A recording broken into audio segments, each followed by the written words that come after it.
Um estudo da história, por Arnold Toynbee, parte 8, página 84. 3. O caso da comparatibilidade das civilizações. Estivemos tratando até este momento de duas objeções incompatíveis com o plano do nosso estudo comparativo. Consistiu a primeira na afirmação de que as nossas 21 sociedades não possuem características comuns, a não ser a de constituírem campos inteligíveis de estudo histórico. Consistiu a segunda na de que a unidade da civilização reduz a uma única, a aparente pluralidade das civilizações. Não obstante, os nossos críticos, mesmo quando aceitam a nossa argumentação em resposta a essas objeções, podem fazer uma pausa neste ponto e negar que as nossas 21 civilizações sejam comparáveis, pelo fato de não serem contemporâneas. 7 das referidas civilizações encontram-se ainda vivas. 14 são civilizações extintas. E dentre estas, as 3 últimas, a egipcíaca, a siríaca e a minoica, perdem-se no dealbar da história. Estas 3 civilizações, e talvez várias outras, acham-se cronologicamente separadas das civilizações vivas pelo total intervalar do tempo histórico.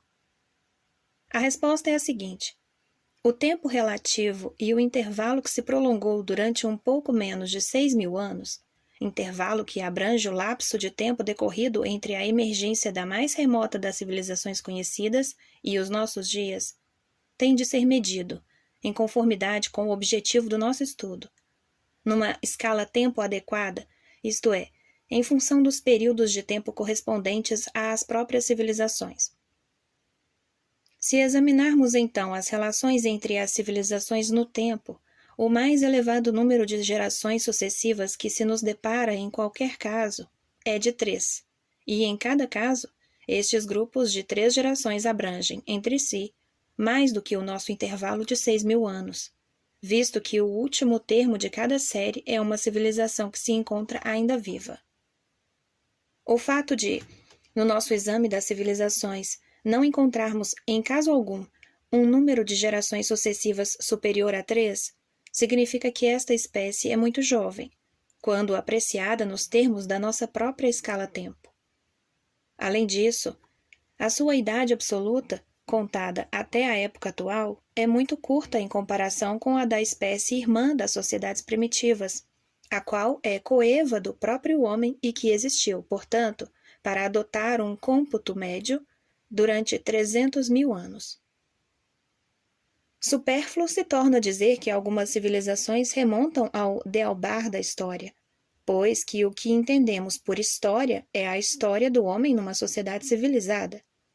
Se, porém, pela palavra história significássemos o período total da vida do homem sobre a Terra, verificaríamos que o espaço de tempo durante o qual surgiram civilizações, longe de ser coevo da história humana, abrange apenas um período equivalente a 2% da referida história, isto é, a 50ª parte da vida do gênero humano.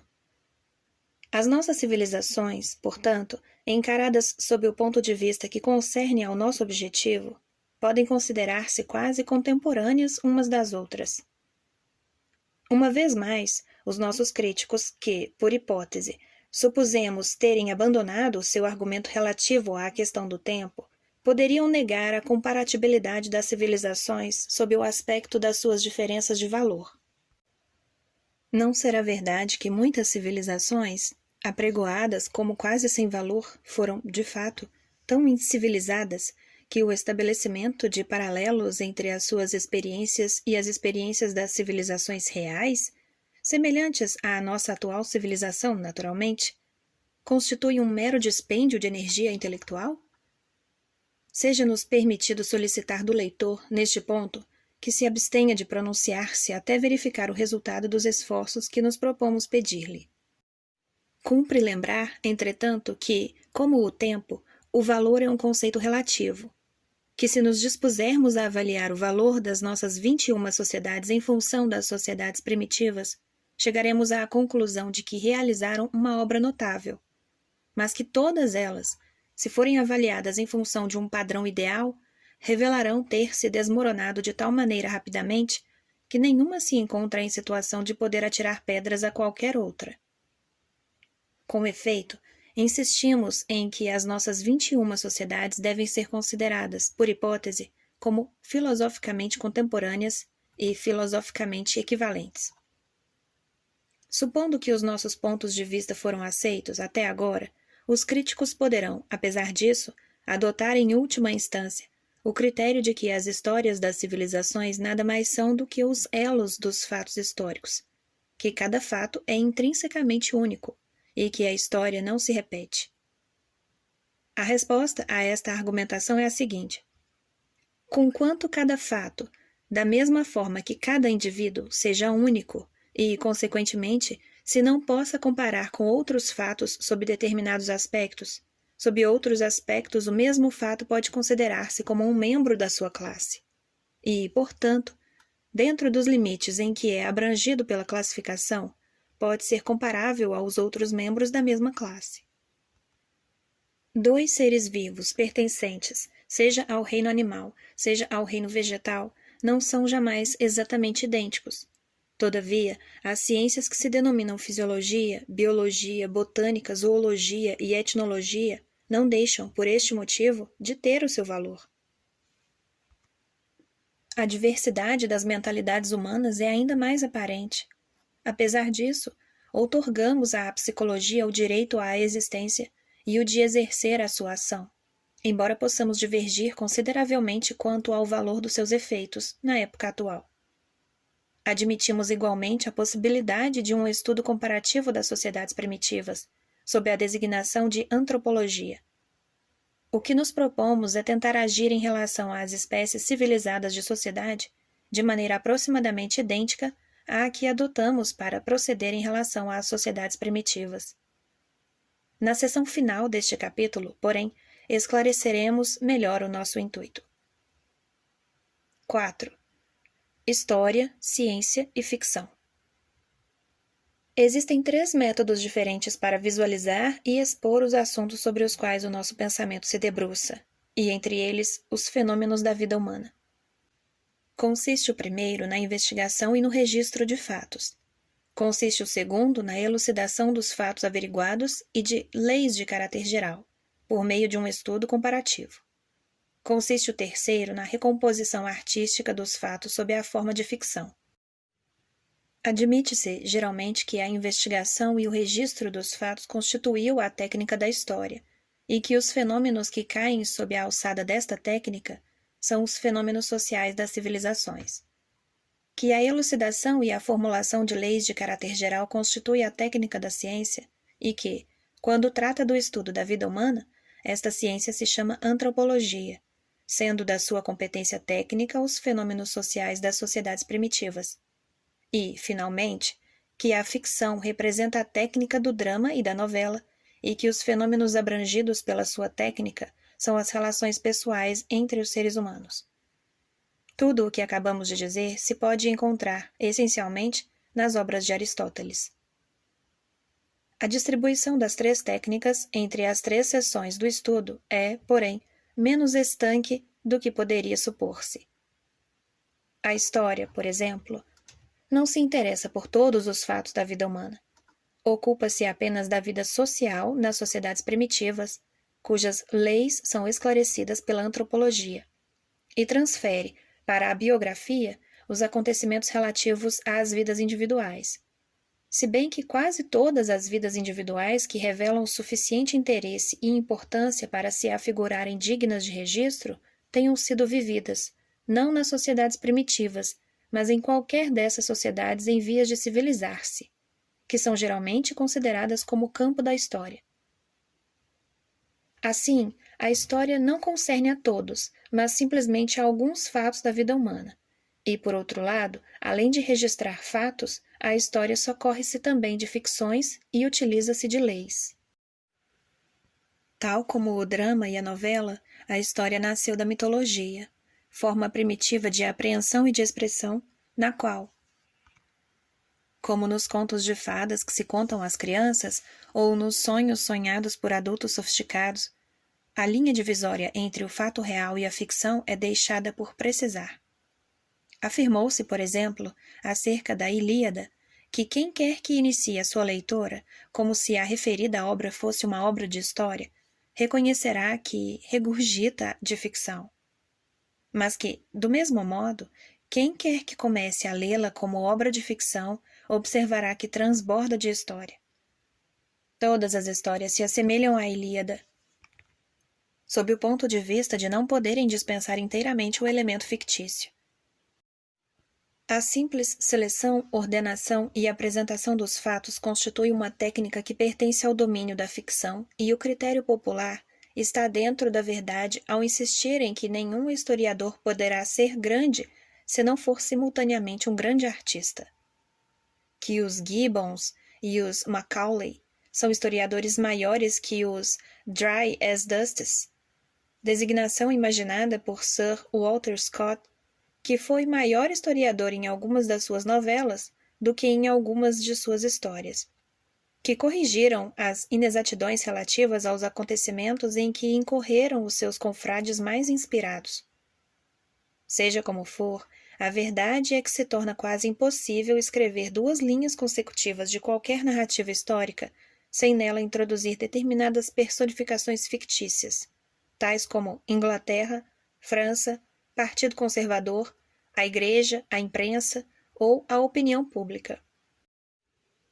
Tucídides dramatizou personagens históricas, atribuindo-lhes discursos e diálogos fictícios, mas a sua oratio recta, conquanto mais viva, não é na realidade mais fictícia do que a oratio oblíqua na qual os autores modernos apresentam as suas composições daguerreotipadas da opinião pública.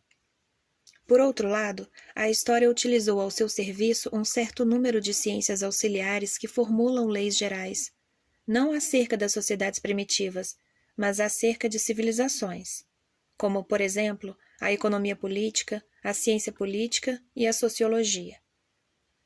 Embora tal se não torne necessário para reforçar a nossa argumentação, podemos demonstrar que, da mesma forma que a história não está imune da utilização de técnicas associadas com as da ciência e da ficção, também a ciência e a ficção de modo algum se confinam dentro dos limites considerados característicos de suas próprias técnicas.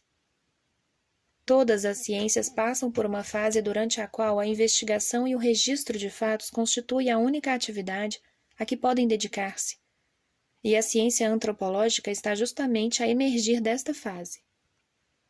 Finalmente, o drama e a novela não apresentam ficções, completam ficções e nada mais fazem do que completar ficções relativas a relações pessoais.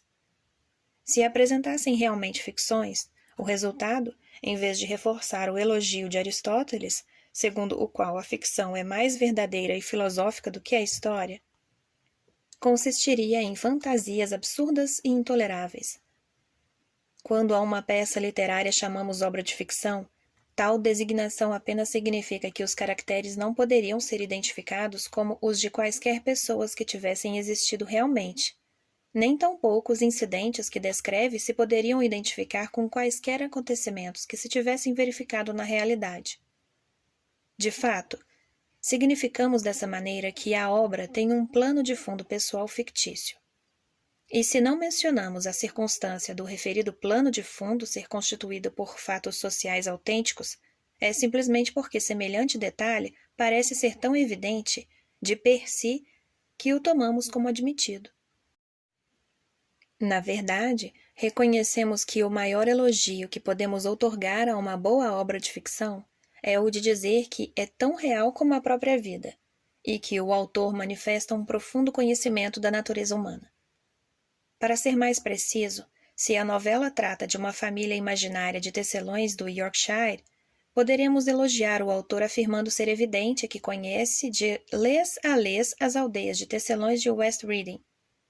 Não obstante, a distinção aristotélica entre técnicas de história, de ciência e de ficção permanece válida sob o aspecto geral, porque nos cumpre compreender que diferem umas das outras, em função da sua adaptabilidade para tratar com elementos conhecidos de natureza quantitativa diferente. A possibilidade máxima, num domínio em que os elementos conhecidos são poucos, resume-se na investigação e no registro de fatos particulares. Na elucidação e a formulação de leis adequam-se e são necessárias quando os elementos conhecidos são demasiadamente numerosos para estabelecer sinopses, mas não tão demasiadamente numerosos que se não possam examinar. A forma da criação e expressão artística que chamamos ficção é a única suscetível de aplicar-se ou de se adaptar melhor aos casos em que os elementos conhecidos são inumeráveis.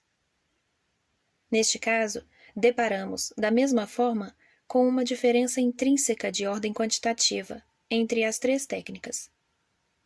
As técnicas diferem na maneira como se adaptam ao manejo de diferentes quantidades de elementos conhecidos. Será possível discernir nos campos respectivos dos nossos três estudos uma diferença correspondente na quantidade dos elementos conhecidos? Para começar pelo estudo das relações pessoais, que constituem o campo da ficção, podemos observar imediatamente que existem poucos indivíduos cujas relações pessoais sejam suficientemente interessantes e importantes para que representem temas próprios para esse registro de fatos particulares que se chama biografia. Ao tratar destas raras exceções, os estudiosos da vida humana são colocados em face de inumeráveis exemplos de experiências universalmente correntes. A própria ideia de um registro suscetível de esgotar as referidas experiências é um absurdo. Qualquer formulação das suas leis seria intoleravelmente enfadonha ou intoleravelmente indigesta.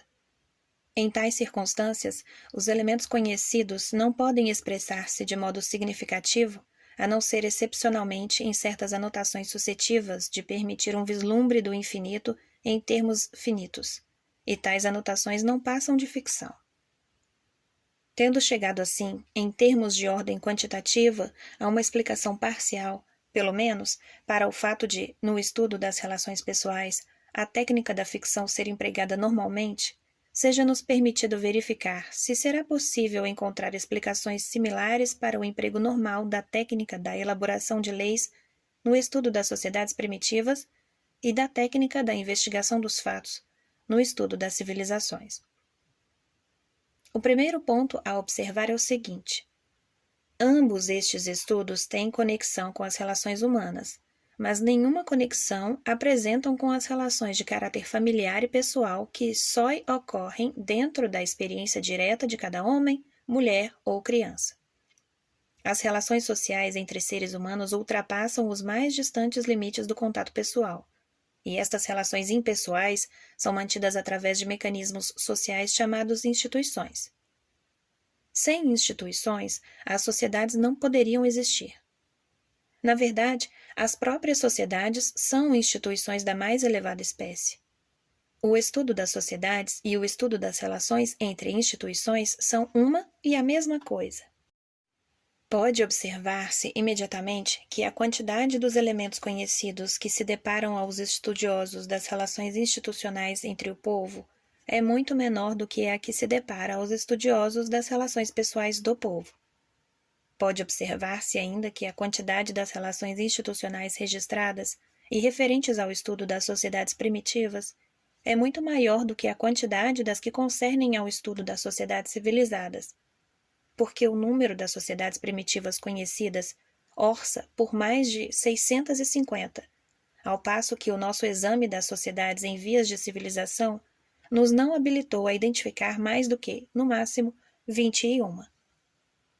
Ora, 650 exemplos, se bem que, longe de necessitarem o emprego da ficção, são justamente em número suficiente para habilitar o estudioso a proceder a um início de formulação de leis.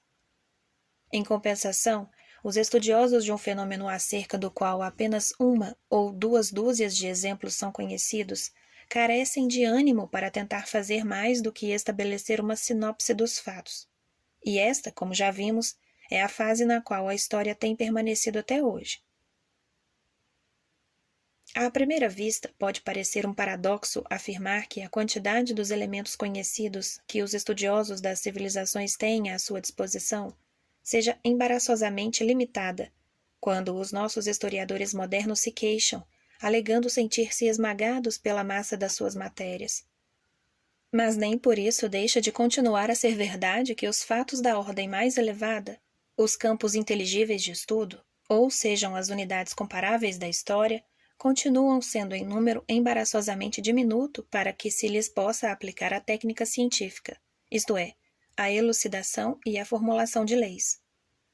Não obstante, por nossa conta e risco, temos o intuito de nos abalançarmos à tentativa, e na parte restante deste livro se contêm os resultados do nosso esforço. Final da leitura da parte 8. Paramos na página 94.